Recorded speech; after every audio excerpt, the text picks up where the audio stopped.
Je vais être direct avec vous. Vous avez choisi une très belle recette. Oui, nous avons des produits nobles, de la langoustine, des morilles, du cognac, des asperges aussi, parce que pour moi l'asperge est un produit noble. Et nous allons réaliser une recette limite gastronomique. Donc elle est ambitieuse cette recette parce qu'elle va nous prendre du temps, mais je peux comprendre pourquoi vous l'avez choisie. Elle est gourmande avant tout. Et la gourmandise chez les fous de cuisine, ce n'est pas un défaut, c'est une qualité. Avant toute chose, je vais vous donner l'intitulé de notre recette du jour. Nous allons réaliser des langoustines juste saisies, accompagnées d'un œuf mollet et d'une petite tombée d'asperges et morilles. Donc, on a du pain sur la planche, on va s'y mettre tout de suite. On va commencer par allumer deux chauffantes, deux casseroles donc d'eau pour faire cuire nos asperges et également faire cuire nos œufs mollets. Pour nos œufs mollets, il va falloir qu'on intègre du sel, une belle quantité de sel. Ça nous permettra d'écaler nos œufs plus facilement. Donc, vous voyez, je prends une belle poignée que je vais intégrer directement dans mon eau. Et je vais en faire de même pour mes asperges. On va s'occuper de nos asperges. Donc là, déjà, parlons un peu saisonnalité ensemble.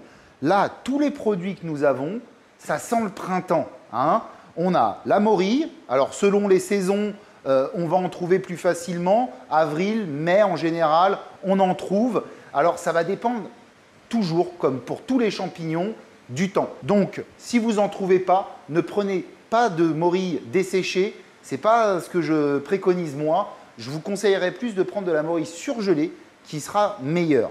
Nos asperges, elles, on va pouvoir commencer à les préparer. Pour ce, on va les éplucher.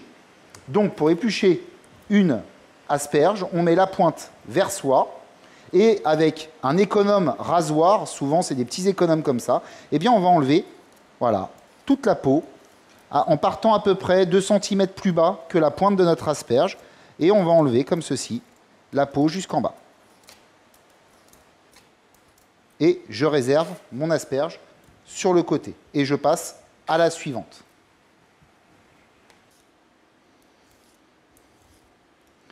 Et voilà, ma dernière. Là, on est au top. On va jeter nos petites chutes. Donc moi là, je les ai épluchées. Comme ça, au moins, je suis tranquille.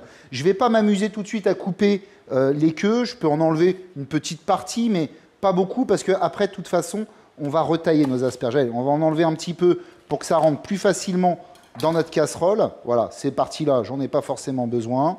Superbe. Et là, mon eau ici bout, allez, on les plonge. Là, on est parti approximativement pour un bon petit 5 minutes. Les œufs, on va aussi pouvoir les lancer. Donc, je vais baisser mon feu. Il ne faut pas que j'ai une grosse ébullition sur la cuisson de mes œufs mollets. Je vais prendre mes œufs et je vais les mettre dans une araignée pour pouvoir venir les poser dans ma casserole d'eau. Mes œufs sont à température pour éviter qu'avec le choc thermique, ma petite coquille se casse. Et je vais venir les plonger comme ceci dans mon eau. Et ce que je vais faire, c'est que je vais garder pour l'instant mon araignée pour éviter que mes œufs tapent dans la casserole et que j'ai mon blanc qui commence à sortir de sa coquille. Ce que moi je vais faire pour anticiper, c'est préparer 2 refroidissantes, donc des grands saladiers avec de l'eau froide, glacée si possible. Là, je vais laisser mes œufs tomber dans le fond de ma casserole. Donc les œufs mollets, on est parti pour 5 minutes. Mes refroidissantes sont prêtes. J'ai dans mes refroidissantes des glaçons. Vous voyez vraiment, j'ai une eau bien glacée pour pouvoir bien refroidir tout de suite. Là, mes asperges, pour vérifier la cuisson, je pique avec un couteau. Vous voyez, je sens que c'est encore un peu ferme. Je vais pouvoir les refroidir tout de suite. Vous voyez comment elles sont bien vertes? Eh bien, le fait de les plonger dans un bac d'eau glacée, eh bien, ça me permet de fixer la chlorophylle. La chlorophylle, c'est le vert de mon asperge. Et là, vous voyez, il est bien fixé. Tout de suite, on stoppe la cuisson. Donc, je réserve mes asperges pour les égoutter une fois qu'elles auront complètement refroidi. Je vais pouvoir également m'occuper de mes œufs. Cyril, je suis à combien sur le temps des œufs, s'il te plaît? 4,50. Je suis à 4 minutes 50. Alors moi, les œufs mollets, j'ai tendance à les cuire uniquement 5 minutes parce que j'aime bien qu'ils soient bien coulants à cœur. Donc, l'idéal, c'est également pour les œufs mollets que dès qu'on les sort de l'eau chaude, de les mettre dans une eau glacée pour stopper la cuisson. Et là, je vais attendre que mes œufs refroidissent également. On les laissera assez longtemps. De temps en temps, on mettra la main dans l'eau pour vérifier que l'eau est bien glacée et que notre eau n'est pas tiède, sinon l'œuf va continuer à cuire. Donc, nos asperges, elles, ont déjà bien refroidi normalement. Regardez-moi ce beau vert. Vous voyez, ça, vous voyez, quand je la tiens dans ma main ici, je sens qu'elle est encore un peu tiède en dehors de l'eau. Donc, je vais la laisser encore dans son eau glacée. Mais vous voyez ce beau vert, là, on a bien fixé la chlorophylle. Là, c'est preuve qu'on a fait un bon travail. Donc, j'attends encore un peu. Ce que je vais vous demander de faire, c'est de préparer une assiette avec un papier absorbant dessus. Et là, je vais disposer dessus mes asperges pour qu'elles s'égouttent tranquillement, en les rangeant bien, joliment. Vous voyez, aussi, un des gages qui montre qu'on a cuit correctement nos asperges, c'est que nos pointes, nos têtes d'asperges ne sont pas abîmées. Hein? Donc là, je vais les laisser tranquillement égoutter sur le papier absorbant. Je viendrai m'en occuper après. Je vais m'occuper de mes langoustines, parce qu'on va avoir du travail sur la langoustine. Ce qu'on va déjà faire dans un premier temps, c'est qu'on va mettre les têtes de côté. Vous ne les jetez pas, vos têtes.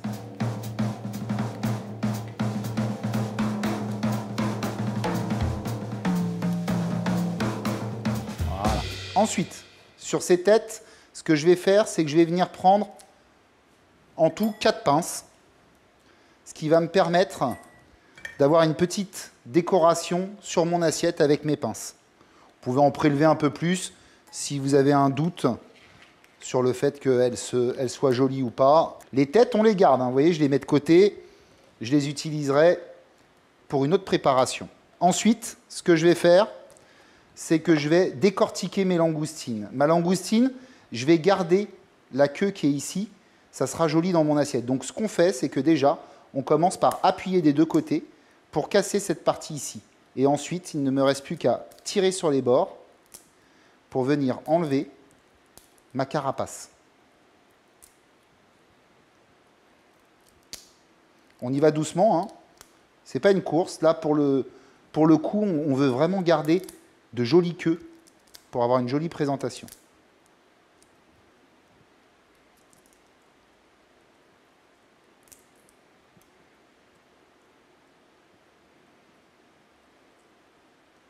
Et voilà. Et là, ma queue, je la pose sur mon poste de travail comme ceci. Et je renouvelle l'opération sur toutes mes langoustines.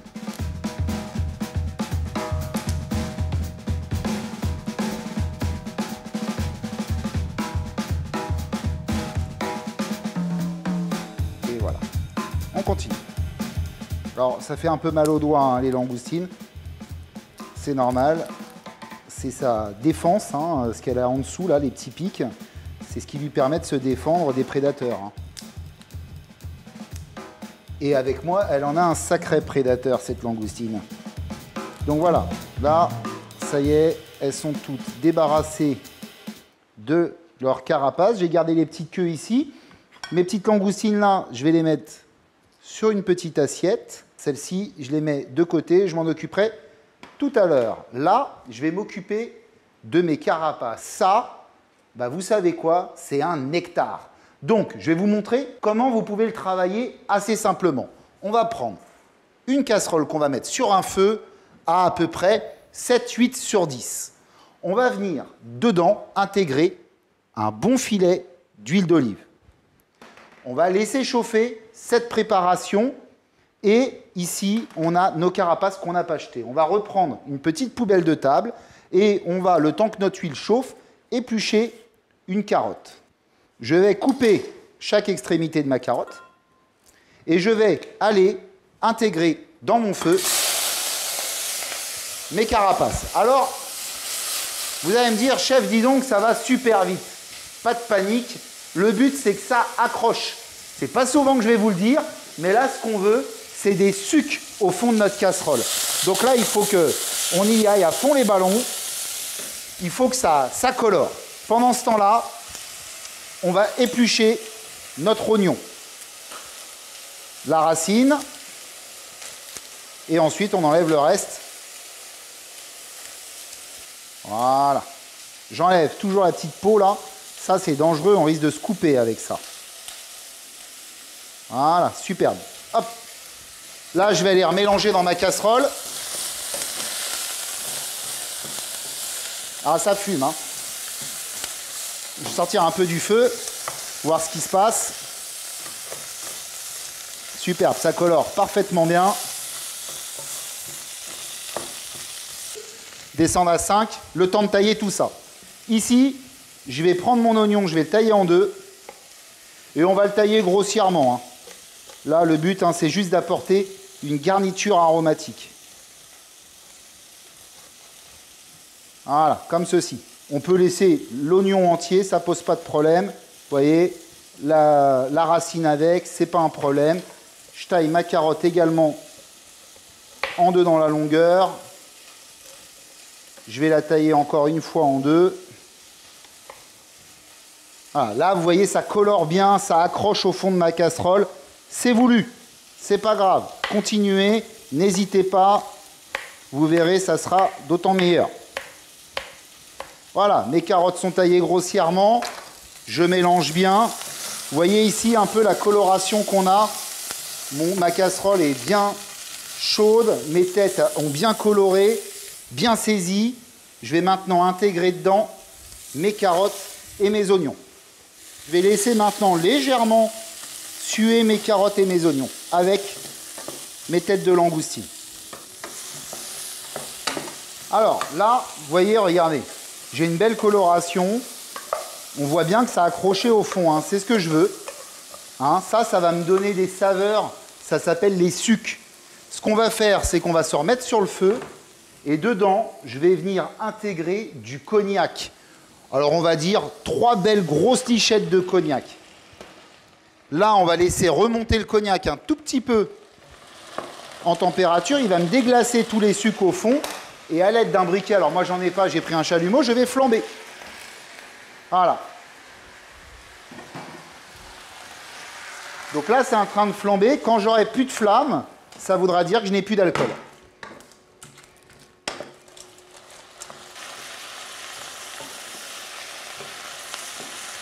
Ah, les saveurs qui se dégagent, là je vais vous dire, c'est magnifique. On ajoute de l'eau jusqu'en haut de la casserole.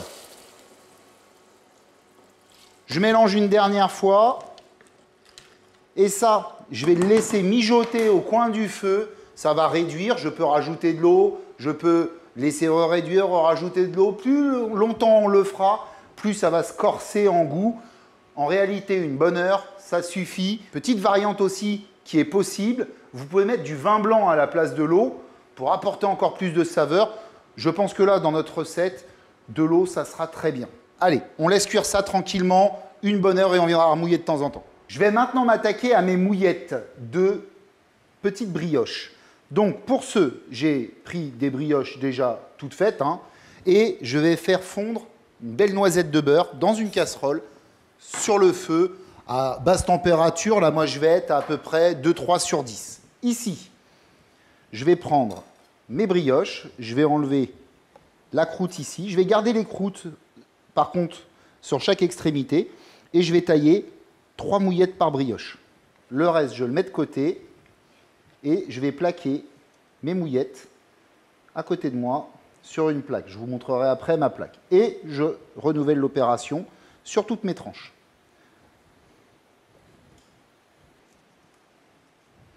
Alors, bien évidemment, hein, ces parties-là, je ne vais pas les jeter à la poubelle. Je vais les faire sécher et je les mixerai. Ça me fera une sorte de chapelure de brioche. Ici, mon beurre commence à être fondu. Vous voyez, je le sors du feu. Le but, ce n'est pas d'avoir forcément une grosse coloration. J'ai mes mouillettes qui sont là. Et vous allumez votre four chez vous à 160 degrés, chaleur tournante. Je récupère mon beurre, un pinceau. Et ce que je vais faire, c'est que je vais venir mettre du beurre sur chaque mouillette pour bien imbiber mes petites brioches de beurre. Je peux les retourner pour imbiber la deuxième face également de beurre. Alors ce que je suis en train de vous montrer, ça marche avec la brioche, ça marche avec le pain de mie, ça marche avec tout. Alors n'hésitez pas à faire exactement cette manipulation-là, parce que le petit secret maintenant, il réside dans le fait que habituellement vous mettez votre plaque dans le four comme ça.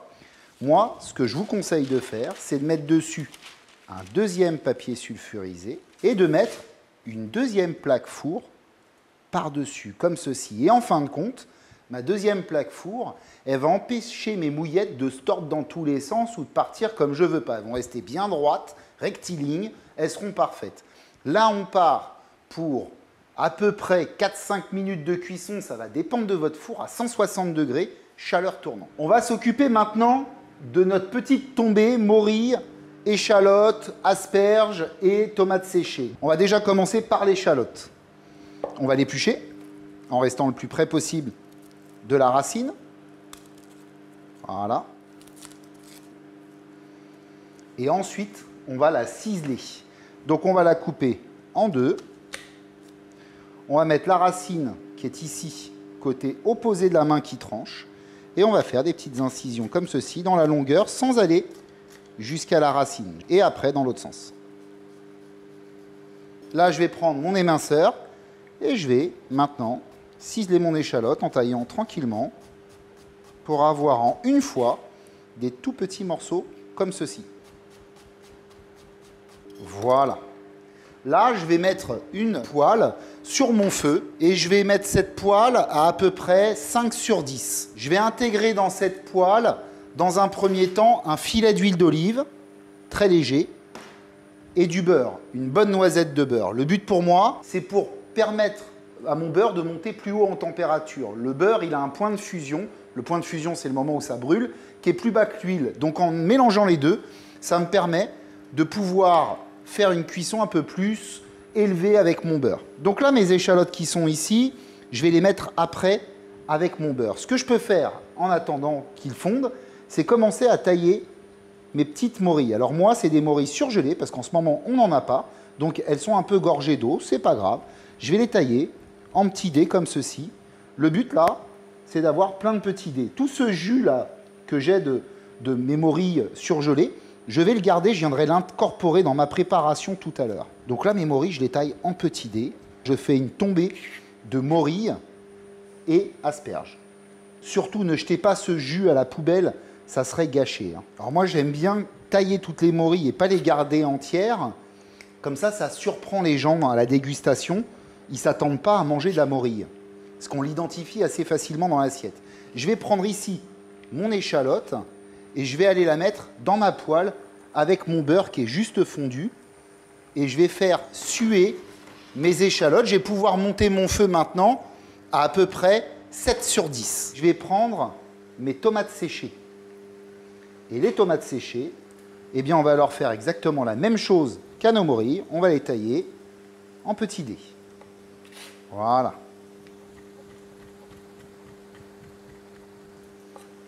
Superbe. Mes morilles et mes tomates, je les mélange. Et vous voyez ici, mon échalote, eh bien, elle est bien suée. Je vais pouvoir venir intégrer à l'intérieur mes morilles et mes tomates. Et là, je vais me remettre sur le feu et je vais les faire revenir tranquillement. Voilà. Pendant ce temps-là, je vais m'occuper de mes asperges. Donc mes asperges, je vais couper à peu près 2 à 4 cm après la tête, ici. Et je vais prendre juste le pied de mes asperges. Vous voyez comme elles sont bien vertes. Ma chlorophylle, je l'ai vraiment bien fixée. Je ne veux pas dire, mais votre chef, il est quand même excellent. Hein. Hop. Je coupe donc toutes mes asperges. Je vous ai dit à peu près entre 2 et 4 cm. Je garde les pointes. Ça, je viendrai les récupérer après. De temps en temps, hein, on n'oublie pas nos petites morilles et nos petites tomates qui sont ici. Je vais prendre mes asperges et je vais couper en deux chaque asperge, comme ceci. Ce qu'on peut faire là, c'est intégrer le jus de nos morilles dans la poêle. Hop, ça va concentrer les saveurs. Je vous ai dit, rien ne se perd, tout se récupère. Hein. Et on continue à tailler nos asperges. Allez, je vais en prendre une première partie que je vais pouvoir tailler. Avant ça, je vais remélanger dans ma poêle ici, vous voyez. Ça commence à sentir super bon ici. Et là, je vais tailler mes asperges en petits morceaux. Regardez.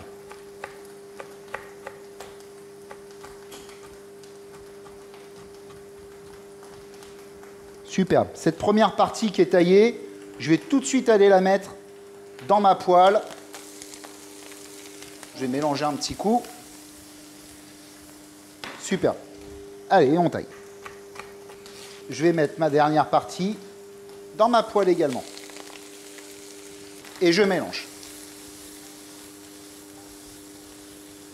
Ma poêlée est jolie, vous voyez, je ne la laisse pas trop longtemps cuire parce que je ne veux pas non plus perdre ce beau vert que j'ai à la base. Je mets ma poêle sur le côté et je vais tout de suite assaisonner en sel, un petit coup de poivre. On vous a demandé du cerfeuil. Alors notre cerfeuil, on va en prendre juste une petite partie, comme ceci ici, qu'on va ciseler. Et ce qu'on va faire tout de suite, c'est qu'on va couper ici nos petites racines. Ça, je vais garder pour avoir des jolies pluches que je vais venir mettre en décoration. Et là, ces racines, on ne va pas les jeter, hein, on va les garder. Et regardez, on va les mettre dans notre petit jus de carapace qui est en train de se faire là-bas. Rien ne se perd, tout se récupère. On continue.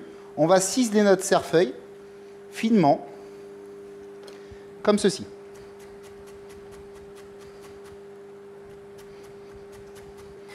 Voilà, la fin là, c'est les petites tiges. Et je vais mettre mon cerfeuil dans ma poêle ici. Voilà. On va remélanger un petit peu. Alors là, c'est un petit peu refroidi, donc on va prendre une cuillère, ça sautera moins facilement. Voilà, regardez. Si c'est pas joli, ça. Déjà, je vais la goûter. Hein. Ça va être superbe. Cette préparation-là, je vais la mettre de côté et je viendrai la réchauffer au moment de dresser mon plat. Je viens de sortir mes petites mouillettes du four. Alors, j'enlève ma plaque sur le dessus et vous voyez, on va être au top. Là, mes mouillettes, regardez comment elles sont belles, bien plates, bien droites. On va les laisser tranquillement refroidir.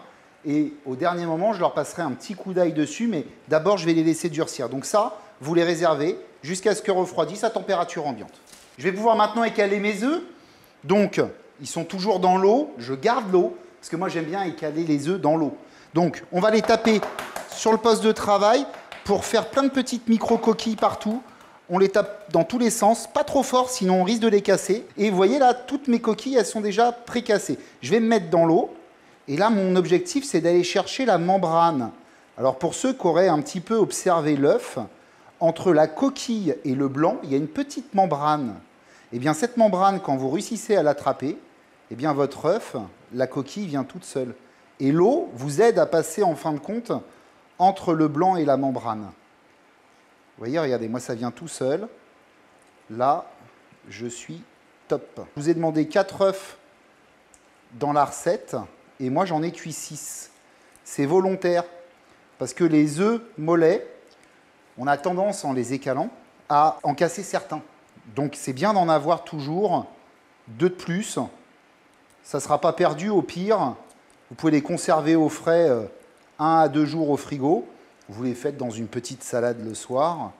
Ça ne sera pas inutile. Là, mon œuf, il est bien écalé. Et quand je touche dessus, je sens que c'est liquide à l'intérieur. Là, c'est top. Je mets ça dans ma petite assiette à côté et je continue mon opération. Et voilà, le dernier est fait. Par conscience professionnelle, je vais quand même vérifier. Alors, je vais en prendre un. J'en avais un qui était un peu abîmé. Le blanc était venu avec. C'est celui-ci. Je vais venir vérifier si mon œuf est bien mollet. Pour qu'il soit mollet, quand je vais le couper en deux, il faut que mon jaune qui est à l'intérieur coule. Superbe, regardez. Vous voyez ? Mon œuf encore à l'intérieur est cru. Maintenant, il est coupé en deux. On ne va pas le laisser comme ça. Un petit peu de sel, un petit peu de poivre et je goûte. C'est superbe. Là, mes œufs mollets, je vais les conserver au frais jusqu'à utilisation. Il est temps pour moi, les amis, de regarder un petit peu du côté du jus de carapace. Alors, si vous regardez bien, on approche presque le fond de la casserole. Le jus a réduit. J'en ai rajouté un petit peu tout à l'heure. Et là, je vais chinoiser. Donc, pour chinoiser, on passe notre jus de carapace dans un chinois étamine. Et ce qu'on peut faire, c'est écraser un peu les carapaces pour continuer à en extraire un peu les saveurs. On écrase les têtes, c'est pas grave. On y va jusqu'au bout, on va chercher tout ce qu'elles peuvent nous donner. Là, je suis au top. Je vais mettre mon chinois dans ma casserole usagée. Et cette petite casserole-là, je vais remettre à réduire. Vous voyez la quantité de jus que j'ai là? Il faut au moins que je réduise pour avoir dans le fond de ma casserole approximativement 3-4 mm. Et là, ça va être un concentré de saveur. Je remets sur le feu. Je vais maintenant m'occuper de mes petites mouillettes. Je vous avais dit que je les frotterais à l'ail lorsque elles auront refroidi. Eh bien, on y est. Là, juste un petit coup comme ça. Je mets de côté. Et maintenant, on va s'occuper du poêlage de nos langoustines et de nos pointes d'asperges. On les sort du frigo. Pour ce, on va mettre un filet d'huile d'olive dans une poêle. On va intégrer une belle noisette de beurre dans notre huile. Mon feu est allumé à approximativement 8 sur 10. On va commencer par les langoustines. Alors les langoustines, hein, vraiment, on va leur faire un aller-retour. Le but étant vraiment de juste les cuire. Hein, quand vous faites cuire une langoustine, ne la surcuisez pas, sinon elle va devenir farineuse. Voilà, regardez, mon beurre est presque noisette. Je vais intégrer dans mes langoustines, comme ceci. Je vous le montre ici, comme ça, vous voyez bien. Et je vais les mettre côté ventre vers le bas. Voilà, regardez. Là, elles vont tout doucement. Et mon feu, je vais le baisser à 6 sur 10. Je vais pouvoir mettre une petite pincée de sel sur mes langoustines. Je ne vais pas poivrer tout de suite parce que le poivre, lorsqu'il dépasse 60 degrés, il perd en valeur aromatique. Je vais attraper une fourchette et mes langoustines, je vais juste attendre un tout petit peu. Vous voyez, elles commencent à se rétracter. C'est pas grave, on les laisse. Ce qu'on peut faire, si on veut qu'elles restent bien droites, c'est mettre un pic brochette à l'intérieur quand on les cuit. Moi, ça ne me dérange pas qu'elles prennent une forme un peu arrondie, au contraire. Et là, je vais les tourner. Voilà. Comme ceci.